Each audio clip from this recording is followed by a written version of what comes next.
Assalamualaikum warahmatullahi wabarakatuh. Hamdan wa syukran liman qala fi kitabihil karim wa huwa astaqul qailin. A'udzu billahi minasyaitonir rajim. Bismillahirrahmanirrahim.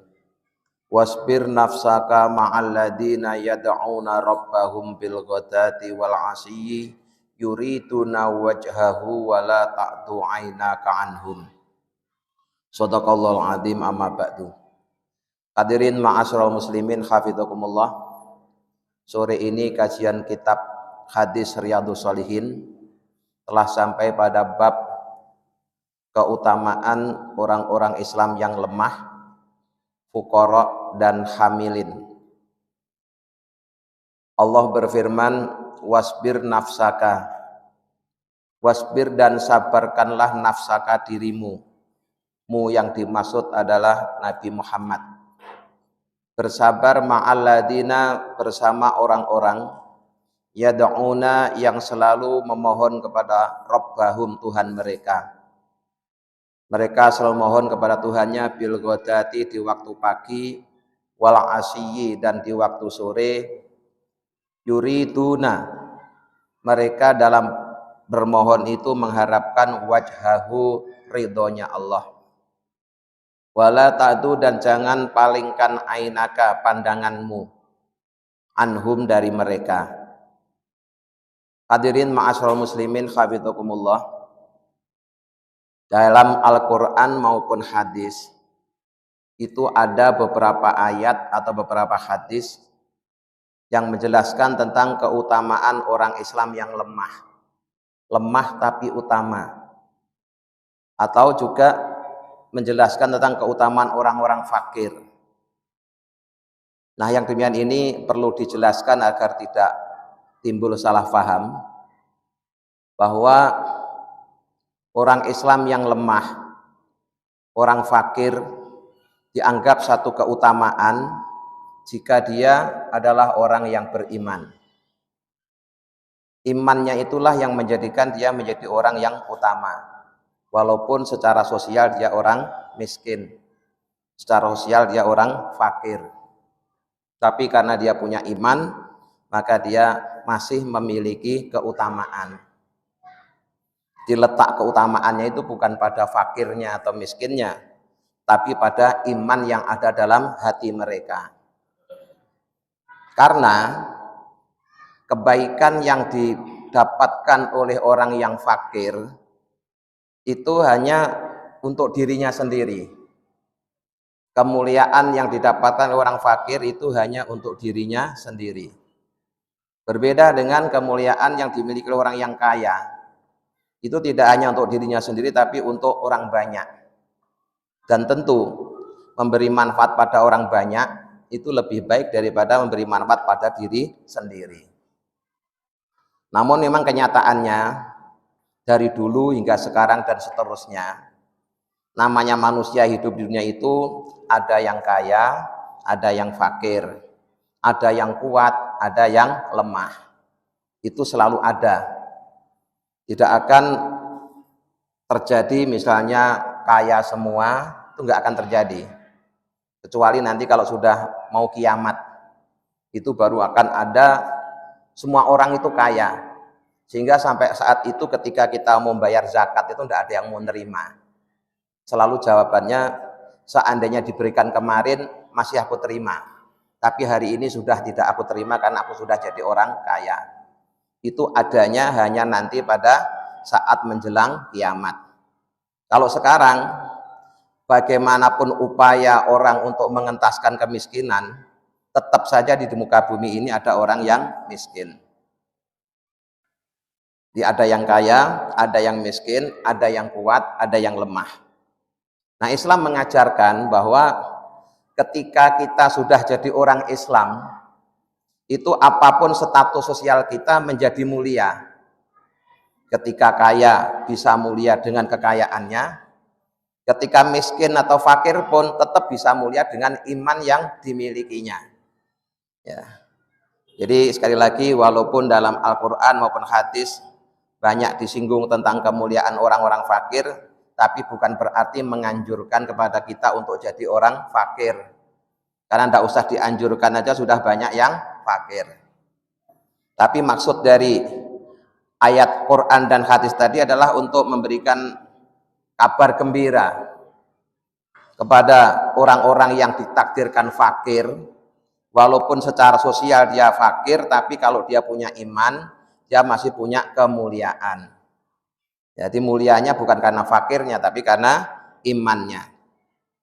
Maka di dalam Al-Quran Allah berfirman, menasihati baginda Rasulullah Shallallahu Alaihi Wasallam, wasbir dan bersabarlah atau sabarkanlah nafsaka dirimu ma'alladina berkumpul bersama orang-orang yad'una yang selalu memohon rabbahum kepada Tuhan mereka bil ghadati wal asyi di waktu pagi dan sore.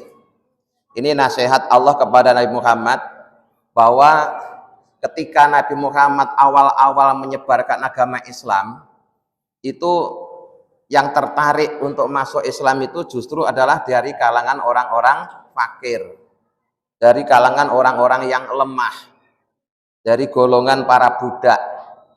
Tapi mereka itu masuk Islam dengan tulus ikhlas. Ya, tidak ada motivasi lain. Mereka walaupun secara sosial lemah ekonominya, tapi secara akidah dia kuat. Ya. Dibuktikan di ayat ini bahwa aktivitas mereka itu pagi dan sore selalu memohon kepada Allah.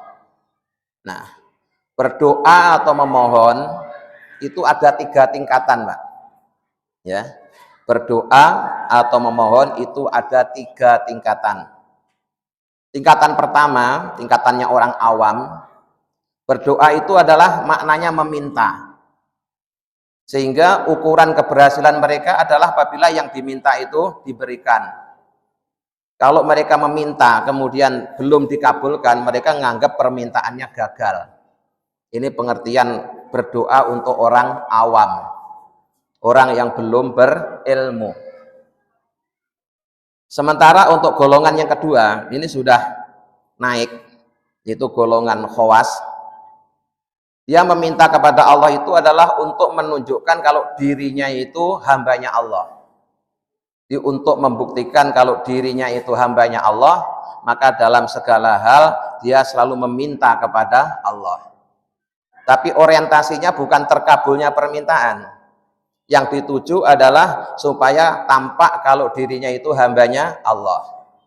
Apa buktinya kalau dia hambanya Allah? Dia selalu minta kepada Allah. Adapun soal pemberian itu dia serahkan sepenuhnya kepada Allah. Itu yang kedua, ya. Jadi lahiriahnya meminta, tapi sesungguhnya yang dia inginkan adalah menunjukkan bahwa dirinya hambanya Allah. Yang ketiga, berdoa bagi mereka adalah memuji Allah.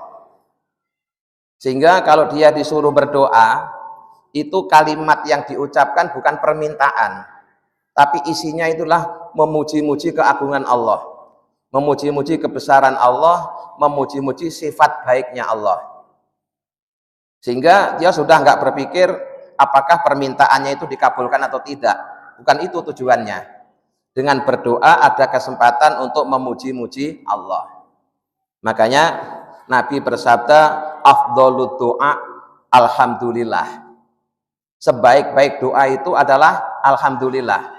Padahal kalimat alhamdulillah itu isinya bukan permohonan, tapi memuji Allah. Itu tingkatan doa yang paling tinggi itu adalah apabila bentuknya berupa puji-pujian terhadap Allah. Tapi kalau orang awam, doa yang paling disenangi adalah doa yang isinya permintaan kepada Allah. Jadi kelasnya memang beda. Nah, Nabi oleh Allah dinasihati untuk bersabar berkumpul dengan orang-orang yang selalu memohon kepada Allah, baik di waktu pagi dan petang. Yang tujuannya, ya, tujuannya dia memohon kepada Allah itu adalah yuriduna wajhahu. Ini sering ditakwil dengan makna mengharapkan ridhonya Allah. Ada juga yang memaknai mengharapkan bisa memandang wajahnya Allah. Jadi yang diinginkan dalam doanya itu adalah selalu memandang Allah. Maka Nabi oleh Allah dinasihati wala ta'tu ainaka anhum, dan janganlah kalian palingkan pandanganmu dari mereka. Ini ayat selain nasihat Allah kepada Nabi Muhammad juga menunjukkan betapa mulianya orang-orang yang lemah tapi iman, ya, lemah ekonominya tapi imannya kuat.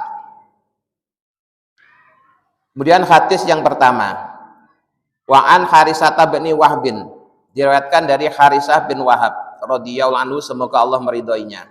Qala, Harisah berkata, sami itu aku mendengar Rasulullah sallallahu alaihi wasallam yaqulu, beliau bersabda, ala uhbirukum, maukah aku kabarkan kepada kalian, bi ahlil jannati, tentang ahli surga.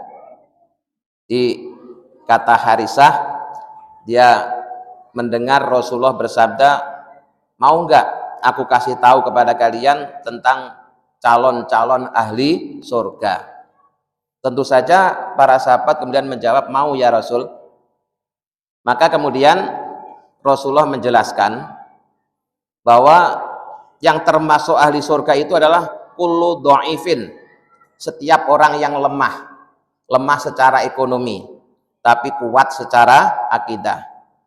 Mutadhaifin, yang dilemahkan, ada yang memang aslinya lemah, ya, ada juga yang dia lemah karena sistemnya yang membuat dia menjadi dilemahkan, ya. Di orang lemah itu kadang memang asli lemah, kadang dia lemah karena dampak dari kebijakan yang tidak menguntungkan orang lemah, akhirnya istilahnya dia dilemahkan. Walaupun secara sosial dia orang yang lemah, secara ekonomi dia orang yang dilemahkan, tapi kata Rasul, lau aksama alallahi la abarrahu, seandainya mereka itu bersumpah atas nama Allah, niscaya sumpahnya itu pasti diijabah oleh Allah. Berarti ini bukan sembarang orang lemah, ya, bukan sembarang orang lemah. Dia hanya lemah secara ekonomi, lemah secara sosial, tapi hubungannya kepada Allah sangat kuat. Apa buktinya? Kalau dia berdoa, pasti doanya langsung diijabah oleh Allah. Kalau dia bersumpah, pasti sumpahnya akan diwujudkan oleh Allah. Kita harus hati-hati kalau ketemu dengan orang seperti itu, ya. Kelihatannya lemah, miskin, fakir, tapi kalau dia berdoa langsung diijabah oleh Allah. Ternyata dia mimba di auliyaillah, sebagian dari walinya Allah, ya. Ala uhbirukum, maukah aku kabarkan kepada kalian bi ahli nari, dengan ahli neraka. Kalau tadi itu ahli surga, sekarang kebalikannya ahli neraka. Siapa mereka itu? Adalah kullu utulin, yaitu setiap orang yang keras hatinya, ya, keras hatinya. Artinya ketika seseorang hatinya belum tersentuh oleh iman, itu biasanya hatinya keras, ya, emosinya gampang meledak-ledak, karena tidak ada yang bisa mendalikan, kecuali nanti kalau sudah tersentuh oleh iman, itu imannya akan mampu melunakkan hatinya yang keras. Jawadin, yang kasar, perbuatannya juga kasar. Kalau hatinya sudah keras, maka perbuatannya pun juga kasar. Karena apa yang dilakukan oleh tubuh kita itu tergantung hati kita. Kalau hatinya lembut, perbuatannya juga lembut. Tapi kalau hatinya kasar, perbuatannya juga kasar. Kemudian mustakbirin, yang sombong, ya. Sombong itu merasa besar, padahal sungguhnya dia kecil, ya. Nah, apa yang menjadikan dia merasa besar? Bisa macam-macam. Bisa karena kekayaannya, bisa karena jabatannya, bisa karena kedudukannya, pengaruhnya, dan lain-lain. Itulah sekalian, jadi sekali lagi, lemah yang merupakan keutamaan itu adalah hanya sekedar lemah secara ekonomi maupun lemah secara sosial, tapi akidahnya tetap kuat, hubungannya kepada Allah tetap kuat. Nah, orang muslim yang seperti itu orang muslim yang mendapatkan kemuliaan dari Allah Subhanahu wa ta'ala. Bismillahirrahmanirrahim. Asyhadu an la ilaha illallah, astaghfirullah, nas'alukal jannata wa na'udzubika minan nar. Allahumma innaka afuwun tuhibbul afwa fa'fu anna ya karim. Assalamualaikum warahmatullahi wabarakatuh.